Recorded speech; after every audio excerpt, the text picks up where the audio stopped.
A person's disrespect for you says more about their inner world than your worth, but your response to that disrespect reveals how deeply you've cultivated your own. Let us pause here. You see, many people waste years trying to convince others to treat them better, speaking louder, explaining more, begging for decency as if it is something to be negotiated. But the truth is, this respect begins in silence, not in explanation. When you carry a calm certainty within yourself, when you are rooted in your values and aware of your emotional energy, disrespect becomes easier to spot and far easier to handle without losing your peace. Handling disrespect isn't about controlling others. It's about not allowing their lack of control to disturb your own. There is a teaching passed down through the generations, one that is simple yet often forgotten in the complexity of modern life. How others treat you is not always about who you are. It is often a reflection of who they are. And yet, how you respond to their treatment reveals the depth of your own self. Respect. Many believe that respect is something to be given by others, something to be earned or requested. But true respect is not a transaction. It is a state of being. It is something that radiates from within and teaches others silently and powerfully how to interact with you. To begin to handle those who do not respect you, you must first understand what it means to live with self-respect, not in the prideful, inflated sense of ego, but in the quiet, disciplined knowing of your own worth. It is a posture of dignity, not arrogance. It is the inner clarity that says, I do not need to convince you to see my value. I already see it myself. In a small village nestled between mountains, there was once an elderly woman known for her peace and wisdom. She was not wealthy. She did not hold a formal position in society. But whenever conflict arose in the community, people naturally sought her counsel. One day, a young man came to her full of frustration. They mock me, he said. They dismiss my ideas. They speak over me as if I'm invisible. Why don't they respect me? The woman listened patiently and then gestured for him to walk with her. She led him to a nearby stream. It was clear and calm. Tell me, she said, if you drop a stone in this water, what happens? The man replied, it ripples, it stirs. She nodded. Now imagine that this water is your inner world. If every word others say creates a ripple within you, how can you ever find stillness? He was quiet. She continued, you want others to see your worth, but first you must learn to see it yourself, even in silence, even when others do not. This story reflects the truth of the first principle. Respect begins with presence. Your presence communicates far more than your words. When you are centered, when you move with stillness and clarity, people feel it. It is not the loudest voice that commands respect. It is the most rooted one. And that root must begin within you. You may notice that people who do not respect you are often reacting not to who you are now, but to how you have allowed yourself to be treated in the past. Perhaps unknowingly, you train them through your silence, through your tolerance, through your hope that being nice would lead to kindness in return. But being good does not mean allowing yourself to be walked over. And being kind does not mean erasing yourself in the name of keeping the peace. Your energy speaks long before your words do. When you walk into a room and your posture says, I belong here, people respond. When your eyes reflect steadiness and not fear, others notice. When your tone is calm but firm, others pause. These are not acts of showmanship. They are expressions of inner harmony.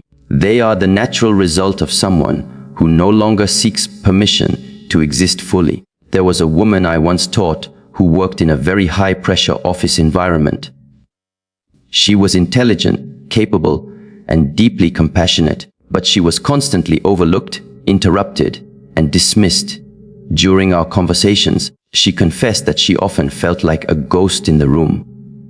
I don't know what to do, she said.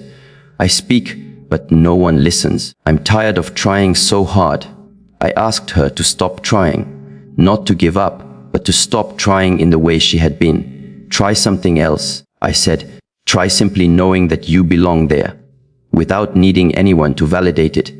She began to change, not by saying more, but by saying less. She sat taller. She spoke slower. She didn't apologize when she had an opinion. Within weeks, people began responding differently. Why? Because she had changed the conversation without even using words. Her energy no longer whispered, "Please accept me." It now stated, "I accept myself."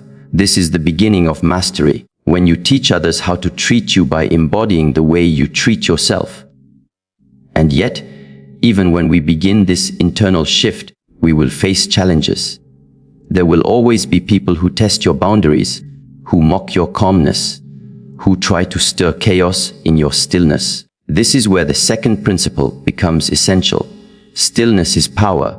React less, respond more. These words sound simple, but they require the discipline of a warrior and the patience of a gardener. To react is to give away your power. It is to let someone else's chaos dictate your emotional climate. But to respond, to choose with awareness how you engage, is a high art. Let us reflect on the image of a bowl of clear water. When you throw a stone into it, it ripples. But if you do not disturb it, it reflects the sky. In life, many situations will throw stones at you. Harsh words, dismissive glances, betrayals. If you allow each of these to ripple through your being, you lose clarity.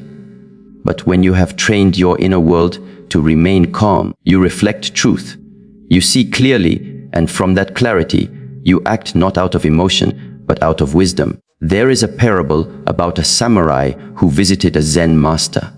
The samurai was known for his strength and skill, but he was also easily provoked. "Teach me about heaven and hell," he demanded. The master looked at him and said, "You are nothing but a brute, a disgrace to your title. You couldn't possibly understand such things." The samurai's face turned red with anger. He reached for his sword, ready to strike. The master raised a hand and said, "That is hell." The samurai paused, his body trembling. Slowly he sheathed his sword and bowed, and that the master said is heaven. In this brief exchange, the master taught what many never understand: the difference between reaction and response. Reaction is the fire that burns without thought. Response is the warmth that comes from awareness. You cannot master your life until you master your reactions, and you cannot master your reactions until you slow down enough to feel what is true beneath the surface of the moment. There was once a woman who came to a workshop I led. She had spent decades feeling disrespected by her husband. "He never listens," she said. "He interrupts. He dismisses my feelings. And every time I shout back or shut down." I asked her, "What do you feel just before you react?" She said, "Tightness, heat, a need to defend myself." "And if you didn't react right away?" I asked. She paused. "I'd see how tired he is, how defensive he is too. And maybe I'd respond differently." This is the quiet miracle of self-awareness. It reveals not only your pain, but the pain of others. It doesn't excuse disrespect, but it helps you decide how to engage. Not every provocation needs a reply. Sometimes the most powerful statement you can make is the one you choose not to utter. This does not mean tolerating abuse or mistreatment, but it does mean choosing your battles with wisdom. You begin to see that not all disrespect is malicious.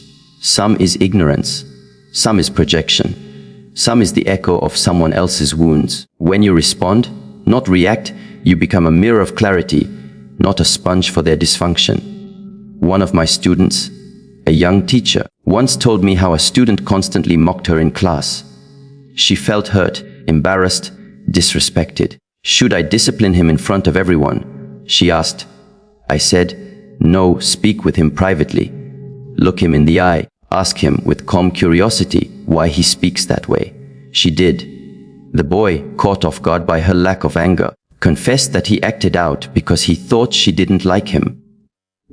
The real issue wasn't disrespect. It was a desperate need for connection. By not reacting, she uncovered truth. By responding, she healed the relationship. These are not rare examples. These are moments available to each of us every day in our homes, in our workplaces, in our hearts.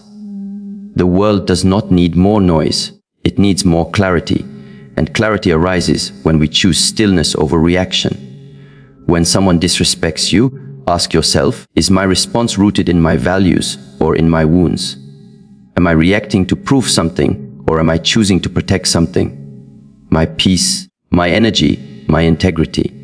The highest form of respect you can offer yourself is this: to not let anyone's chaos pull you out of your calm, to stand not with aggression, but with presence, to speak not to dominate, but to reveal truth, and to know always that the way others treat you is not the measure of your worth.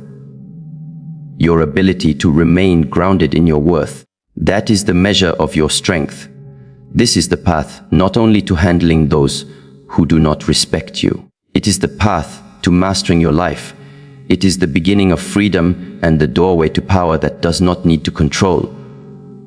It simply is. When the storms of life arrive in the form of people who disregard your boundaries, dismiss your value, or test your emotional limits, the tendency is often to retreat inward or retaliate outward. Both are reactions born of imbalance. One avoids, the other attacks. But there is a third way, one far more powerful and liberating, a way that requires both courage and clarity to communicate boundaries firmly and consistently, not from anger, but from self-awareness. There is no self-mastery without boundary setting, and there is no true boundary without discipline. Boundaries are not walls. They are not punishments or barriers. They are the sacred lines we draw to protect the integrity of our energy, our peace, and our purpose. When someone disrespects you, often it is because they have never been taught how to treat you. And if you do not teach them, they will continue, not always maliciously, but often by default. The path of least resistance in human behavior is habit. So, if your habit has been to tolerate disrespect in silence, do not be surprised when others step over you without noticing. I once taught a man who struggled deeply in his relationships. His colleagues spoke over him in meetings. His partner rarely considered his input in decisions. His friends made jokes at his expense. I don't want to create conflict, he said. I just let it slide. But what he didn't realize was that every time he let it slide, he trained the world to believe that his discomfort was less important than others' convenience. You are not avoiding conflict. I told him you are postponing it, and when it comes it will be louder and harder. To set a boundary is not to start a war. It is to define your territory. And this territory begins with your self-concept. What do you believe you are worthy of? What are you willing to walk away from? What do you allow? Not because you support it, but because you fear the alternative. He began small. The next time someone interrupted him in a meeting, he paused and calmly said, "I'd like to finish my thought." His voice did not shake. His eyes stayed soft but focused. It was not confrontation, it was declaration, and something shifted. People began to listen, not out of fear, but out of awareness. He had trained them differently. Not through shouting, but through steady presence. Real boundaries are not reactive, they are proactive. You decide who you are and what you accept long before someone tests it. And when they do, your response is not laced with emotion. It is grounded in certainty. There is a discipline in this. It requires that you know yourself well enough to not be lured by approval or repelled by disapproval. There is an ancient proverb that says, when the roots are deep, there is no reason to fear the wind. Your boundaries are those roots. They stabilize you. They prevent you from being swayed by every passing opinion or manipulated by every emotional outburst. But let us not pretend this path is easy. It is one thing to set a boundary. It is another to maintain it, especially when it's tested repeatedly by people close to you. A woman once came to me in tears, describing how her sister constantly borrowed money and never repaid it. "I don't want to seem heartless," she said. "She's family." But I asked her, is it heartless to expect respect? Or is it self-harming to enable disrespect under the guise of love? Love without boundaries is not love. It is sacrifice. And when you constantly sacrifice your peace for the comfort of others, resentment grows in silence. That resentment poisons connection. And what began as kindness becomes corrosion. We practiced together how she could speak with her sister. She wrote it down first, then said it aloud. "I love you." She rehearsed. "But I'm no longer in a position to lend money. I want a relationship with you that isn't based on that." She wasn't cold. She wasn't cruel. She was clear, and clarity is love. Real love is never afraid of truth. What happened? Her sister was angry at first, accused her of being selfish. But over time, the relationship shifted. The dynamic equalized, and the woman, for the first time in years, felt peace in her interactions with her family. Why? Because she no longer paid for connection with her dignity. Boundaries are not about changing others. They are about changing what you allow. When you begin to set them consistently, people will test you. They will call you cold, distant, unreasonable. But understand this, the more you prioritize your peace, the more you expose the imbalance in people who benefited from your lack of it. This is why consistency is key. A boundary set once is a moment. A boundary upheld over time becomes a message. And eventually that message becomes your standard. Others learn to approach you with respect, not because you demanded it loudly, but because you lived it quietly. When you communicate boundaries, do not over-explain, do not defend, do not ask for permission. Speak with kindness and firmness. Use the word "I" more than "you." Not "you always take advantage of me." But I've decided to no longer participate in this dynamic. Not "you never listen." But I'm choosing to speak with those who value dialogue. This is not manipulation. This is ownership. And perhaps most importantly, be prepared for what comes after. Some will walk away. Let them. The ones who remain and respect your boundaries are the ones worth keeping. And more importantly, you will begin to feel the return of your own energy. What you gave to others in fragments, you now reclaim in full. A final story. There was a monk who meditated every morning by a large rock near the river. One day a man passed by and began shouting insults at him. The monk sat still. The next day the man returned and shouted again. This continued for days. Eventually the monk looked up and said, "Why do you keep coming here if you dislike me so much?" The man was startled. "Because I want to see if you'll break." The monk replied, "You misunderstand. I don't sit here to enjoy you. I sit here to remember that peace is mine to protect, and I will not abandon it to prove anything." This is the essence of boundary setting. Not to punish others, but to protect your peace. To not abandon yourself in the name of belonging, to remain rooted in who you are, even as others try to pull you from the soil of your self-respect. And yet in this journey, you will reach a point where words and boundaries are no longer enough. There will be people who continue to cross the line, who ignore, deny, or dismiss your efforts to relate with respect. And that is when the deeper lesson must be embraced. Learning to detach from people who drain your energy. This is not rejection, it is redirection. We live in a world where loyalty is praised even when it becomes self-destructive. We are told to never give up on people, to always keep trying, to hold on no matter the cost. But what is the cost? When the same person keeps disrespecting you, ignoring your growth, mocking your efforts, what is the price of staying? To detach is not to stop caring, it is to care from a distance. It is to say, I can still love you, but I love myself too much to stay in this dynamic. I release you not from my heart, but from my immediate space. You no longer have unrestricted access to my attention, my energy, my peace. A young man once approached me after a lecture. He spoke about his father, who constantly criticized him, dismissed his accomplishments, and undermined his confidence. I keep trying, he said.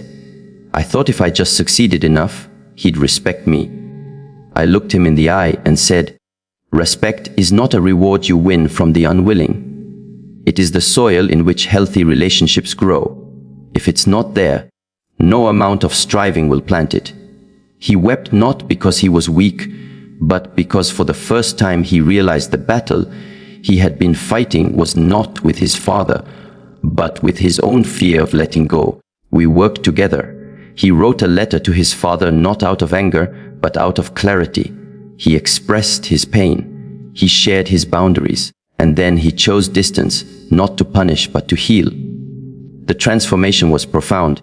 He began to invest his energy elsewhere into friendships that uplifted him, work that inspired him, practices that grounded him. And slowly, the voice of his father became quieter. Not because it disappeared, but because he stopped feeding it with his attention. This is the truth of energy. Where attention goes, life flows.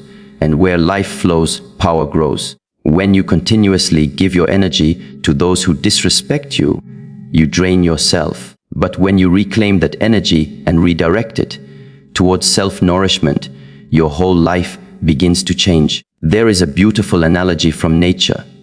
Consider the lotus flower.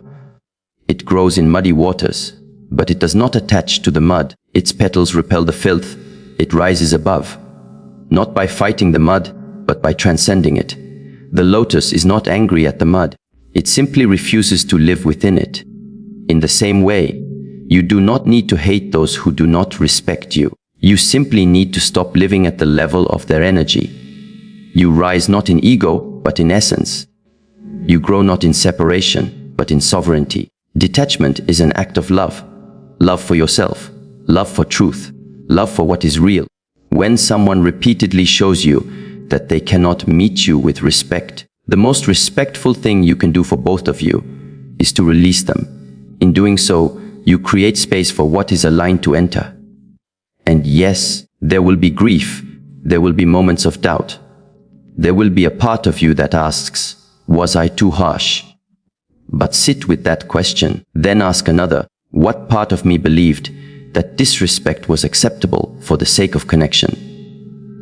That is the part that now requires your love, your healing, your attention. You are not here to convince anyone of your value. You are here to embody it, not with noise, not with force, but with quiet, unshakable presence. And when that presence is consistently dishonored, you walk away, not because you are cold, but because you are awake. To detach is to trust. Trust that what is meant for you will meet you in alignment. Trust that you no longer need to carry the weight of others' projections. Trust that your energy is sacred and must be protected, not by avoidance, but by intentionality.